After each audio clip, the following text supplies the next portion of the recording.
It's so enjoying, it's so precious to see what Jesus brings to the table and what he has to offer, and it perish the thought you're talking about leaving the planet. Perish the thought you're talking about leaving us. But think about it for a moment. If God has mandated and purposed something for you, there are some things will have to be removed. There's something going to be shaken, so to make sure that you're on the right foundation. You're going to make sure that you're not building wood, hay, and stone. He said, many are going to come in my name and say, I'm the Christ. You know, that's what people doing with church today.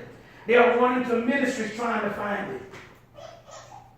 They're going, right now, people out here now, they're going through the phone book, they're going over the internet, they're looking on Facebook trying to find a good church. Trying to find a great ministry. What y'all say? I said, trying to find a great ministry they can go to. Great ministry where they can worship. Where they can be comfortable. Right? Let's go a little further. I'm going to stress something because here's the word that God was speaking. We're going to go to Hebrews 12 in just a moment. The Lord began to speak to me and told me that there's a shaking taking place. He said there's a shaking that's happening. And that I know it sounds tough for people because of the level of investment that people have made. And because it gets personal when you make sacrifices. That's what sacrifices are about. Right? Sacrifice is about you giving what you can't afford to give. You know, when you sacrifice, I'm giving you what I can't afford to give you, but I'm willing to do it because I know it's right. Right? But then God counts those things as precious. That's what he builds from. He builds from the things where you sacrifice. That's where God gets started. Where you and I die. When we die, we get started. That's why he says we got to change our wineskin. He's changing skins. The shift is taking place. Now look, I'm going to get somebody to find this passage for me. I ain't got time to pull this one up. But I'm going to give you just 3 words. Well, I think there's 4 words that I want to give you. I want you to make a note. Number 1, and this Donna on here. This was on the 4th, May the 4th, when we were praying around what you had asked me about. And the Lord said, he said, I'm moving. He said, I'm moving, I'm shaking, I'm shifting, and I'm soaring.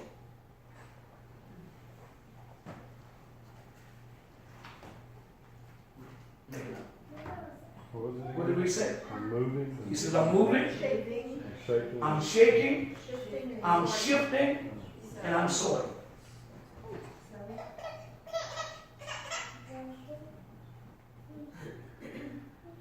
And along with the soaring, he said, the earth is quaking. The earth is quaking. And he says, I am repositioning. Some of you, God is repositioning you. And I know you will yet holding on. You're yet holding on. But God is repositioning you. And so in that repositioning, God, in order to reposition you, he's having to shake what you've been standing on. That you've been standing on, you've been holding fast to, that you have made that the spot. And God is determined that, so he's shaking the earth underneath your feet so he can position you for repositioning.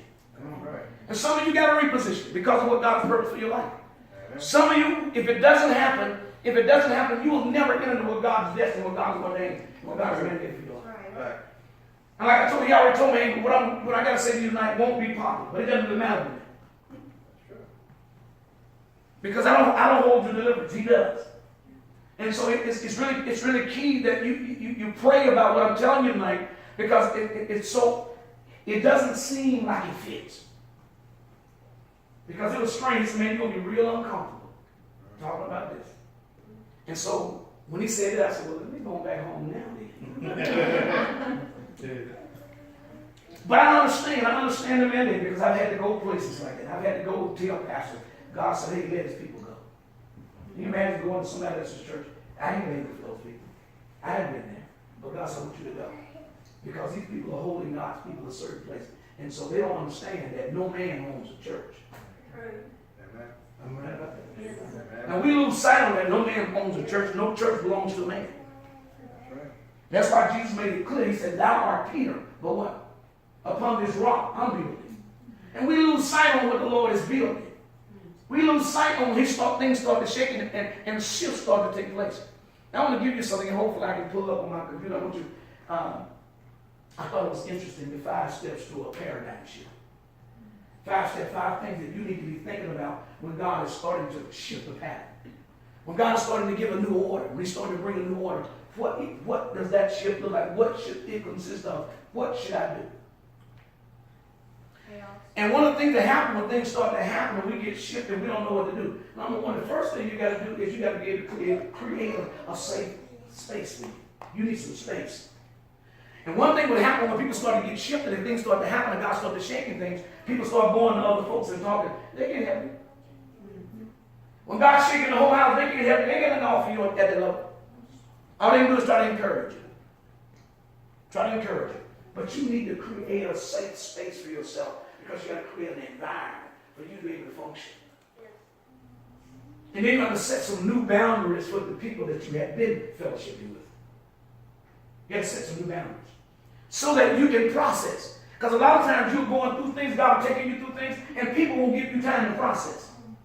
They won't give you time to find your way and what God wants you to do. There are things that are happening that you need to be able to process. You need to be able to work through. And right now, you need to make it okay to be in no man's land. Mm-hmm. When God started causing paradigm shift to take place, and he started to bring you to no man's land, in other words, you haven't figured out what's going on yet. You're trying to figure out what is this? What is this mess? What's going on? And you need to know it's okay to have a no man's land. A place where you can't figure it out. A place where you don't know what to do. It's okay to be there. Right. And you need, at places like that's why you're in the same place, and you have to set boundaries for your friends. So those people you can know, listen, right now I'm processing. Right now I don't need to hear none of what you think. I don't need to hear what you're feeling. I don't need to hear what you think is going on. I don't need none of that when I'm processing. Because you're in a place now where you need to intimate. That's what intimacy is about. Intimacy is the time to separate from, and it's time to be what we call with the one you love. Right. Right? What the Bible says in Galatians 6, he says, be not to see God is not marked, that whatsoever a man soweth, that shall he also reap. Right? In other words, God says, but he didn't connect reaping to sowing as much as he connected reaping to not fainting.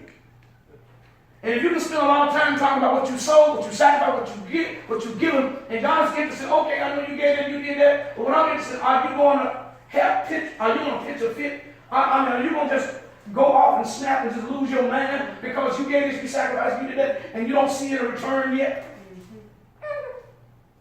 You don't see things changing yet? Well, your harvest is not tied to what you think about how it looks. It's not even tied to when you think you should get in return. Because that particular time, that middle ground, that's covenant time. That's intimacy time. That's cold weather. That's when you're out in the cold and you don't know what's going on. That's you and Papa's time. That's that time for you and him to talk so he can share with you the process. Because you know God will give you purpose. You know he'll give you your play. He can show you the play, show you what he wants you in the future, he can show you the play, what you want to do. He can show you the seed, he can show you the beginning, but he's not going to show you the process. True. That's one thing he reserves. Because that he holds the key to force you have to talk to him. Because we tell people all the time, when St. John 8:31 says, if you continue in my word, right, then you'll be my disciple indeed. And many people are trying to know truth apart from being a disciple. You got to be a learner and a student before you can know the truth. A lot of people, they go to church, they're listening for a word, preacher preaches, and you still can't capture the truth from what they preach because you are not established. You're not solidified. See, God says you continue the word to be a disciple. A disciple makes you a learner, a student, where you can be positioned to know truth. Hearing word doesn't make you know the truth. And many of you sit in churches and listen, whether you hear the word or don't hear it, whether you hear it or don't hear it, none of that equates to you hearing the truth because it requires a relationship from you with whatever's going to be spoken. And sometimes we want people to give us depth, we want them to give us meat, give us a real word, and we ain't in no place. Either way it goes, it's not going to work. You're in the same place. If someone was feeding you, if someone was really giving you what you thought you need to hear. But if you're not in a place, same result. As if they didn't have nothing to say. That's right. That is true. Same results if they didn't have nothing to say. True. Because you don't qualify for not God's government, the knowledge of the truth, right? Apart from you being a learner, a student, and committed as a disciple. That sets you up to be able to understand truth. Truth is a government. It's God's government, for God governs it. He said, I've established my truth. He said, I've set my word above my name, my nature, and my character. Right? Now, I'll give you the 4 things, right? I told you to go somewhere, I'll give you a passage. All right, now, I gave you Matthew 24. And the Bible said there are going to be wars, earthquakes, in diverse places. Here's one thing I'm going to submit to you. That if we don't lose sight on the process of what God's doing with you, and what happens is when things fail, like I said, when our expectations are dashed, and sometimes our expectations are too high. Sometimes you're expecting more than people can offer. Some of you, I think y'all found that. Yeah, I think some of you found that out. You're expecting something from some people that can't give you what you're looking for. So what am I to do? That's my next question. If I'm expecting something from somewhere that they can't give it, right? What is my next step from now? What happens from there? What if they're like Peter in prison? They can attend the meeting. What's your responsibility? What if they're in prison and they can't attend? What's your responsibility? Take the meeting to them. All right. Now here's a responsibility we have. If other things fail, and somebody says Murphy's Law is engaged, that is a responsibility we have, even though everything that can go wrong has gone wrong. What's my responsibility? Does the fact that everything has gone wrong, does that change my responsibility? Does that change anything for me? Does it change God's purpose and God's intention? Does it change the plan because I'm upset? Because I'm frustrated? Because I'm vexed?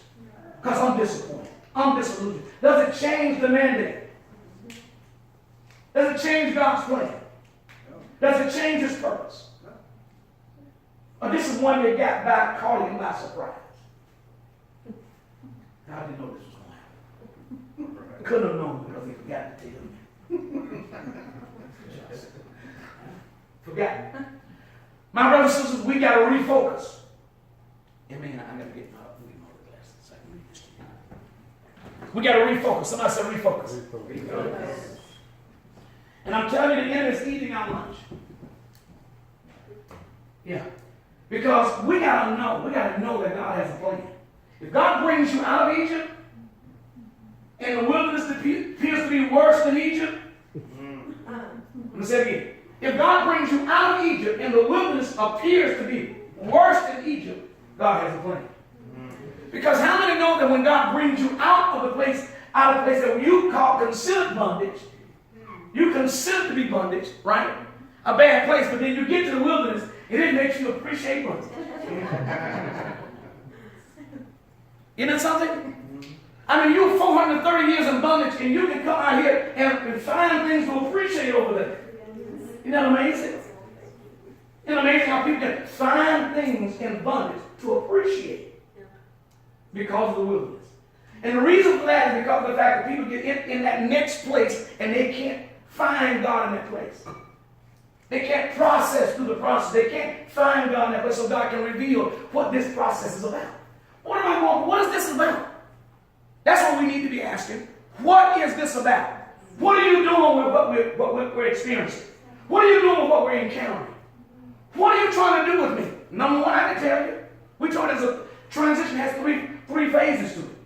When you're coming out from the familiar, when you're coming out from the old, when you're moving across and God's bringing you from what you're accustomed to, where your known system, known structure, known infrastructure, and God's pulling you from that place and He's bringing you across. When He brings you that middle ground where confusion exists, where there's no known structure, no known systems, and you can't recognize really what's going on out here. When you get to that place, then we know the orders are changing. God's giving a new order. Because that's what we said the number 11 is the prophetic number. It's the number for disorder, the number for confusion. It's a transitional number. That's why you need the prophets, right? That's why you need prophetic voices. You need prophetic voices because they can speak in transition. They can speak when you just came from a familiar place, when you know what everything is, when you know all the laws, all the customs, and you got that down to a science. And God pulls you out from that, all of a sudden there's no system, no structure, no outline, no designs, and man, you don't even know where to get water. And God brings you need the prophetic voice at that place. Because they're designed to help you transition. Because they work well on the confusion. They work well in disorder. Because they don't pay attention to the confusion or the disorder, they pay attention to their God. Amen. When you look at Hebrews 1:1, God in sundry times spoke unto the fathers. Now he's talking to who those who know how the household supposed to run. So why God needs the prophets to speak to the fathers when they're the ones who set the design? They set the patterns of family. Why do you need a prophet to speak to the fathers? Because God is leading them, and He's leading them by a pillar of cloud by day and fire by night. Apart from God supplying, apart from God setting up and setting forth, you don't know what to do. You don't know how the provision is going to come. And that's why they were dwelling in tents. You need a tent, so because if you got a tabernacle, it's hard to move that. All the pillars, all the stakes, all the curtains, all the stuff got to be folded up, put together. You need a team to move that. So when he started dealing with Abraham, he said, Abraham, get you a tent. So that when I call you, you can fold that thing up. Let's go. So you need the prophetic voice that can be able to direct and be able to speak to you in a time of transition and be able to show you how to move across in a place where you can't discern what's taking place. So now you need the prophetic voice. And so you need God to be able to speak to you prophetically so He can show you the shift and the changing in your order. So you can understand what's going on, what's taking place. Or, you're between an order shift. Criminals got enough sense to understand it. Do you know criminals know that at 3 o'clock in the morning that the police station, they shift? They know that they go into a whole other shift. Between at 3 or 4 o'clock, it's kind of crazy. Because guys are ready to get off, they're ready to go. They ain't thinking about what's going on right now. I'm ready to hand this mantle over to the next guy coming in. So a lot of the crimes take place between 3 or 4 o'clock in the morning. That's when they happen. Because the criminal know shifts take place. Things are transitioning. So it's a little bit hairy. Next guy coming in don't quite know. Yeah, he got a chance to read the book, read the orders of what's been going on that shift that man just transitioned. So in that interim period is when the enemy is showing up works. So God got enough sense to understand when the shifts are taking place, that you need someone who has a standard, someone who holds the order, understand how to shift over and how to transition to that next place. Because the purpose of transition there is establishing a new government. You understand where you came from. You know, man, it used to be good. Ooh, I remember the good old days. I remember when the songs, I remember the praying, I remember when we were together, I remember this team and that team, and this was good, and that was great, and this was awesome. Mm-hmm. Yeah. Yeah, it used to be beautiful, it used to be wonderful. But so all of a sudden now the order is shifting. So things look a little bit out of order, look a little bit confused, and so now we don't know what to do with it. So that's why we got to make it okay for me to be in my process, in no man's land. Make my safe haven. Creating a culture for myself. So like that when God transitioned, you know when He transitioned the planet? The Bible said God set up all the creation, He set up everything before Adam got, so now He brings a man. Man had not been there. Think about all the creation that's there, all the animals, the vegetable kingdom, all they are there. Adam comes in, now we got a transition. Transition, because now we got new leadership. We got some leadership. So now this man comes in, that's why the Bible says God did not let it rain on the earth because there was no man. Right? Because the whole adage is, if you can't manage your stuff, you can't manage it, and you don't have a manager. If you don't have a manager, you're not going to be able to measure, and you're not going to be able to know what the order and the structure needs to be. So there's a lot of things that God held suppressed, held down, till He had a man that could help shift the order, change the order. When He brought Adam in, He brings in a new order, because everything else previous to that, Adam's order was spoken. God spoke to it. The first time God got to go in the boardroom and got to hold a committee, they determine what He's going to create. Hey, let us make me. Yeah, think about this. I can't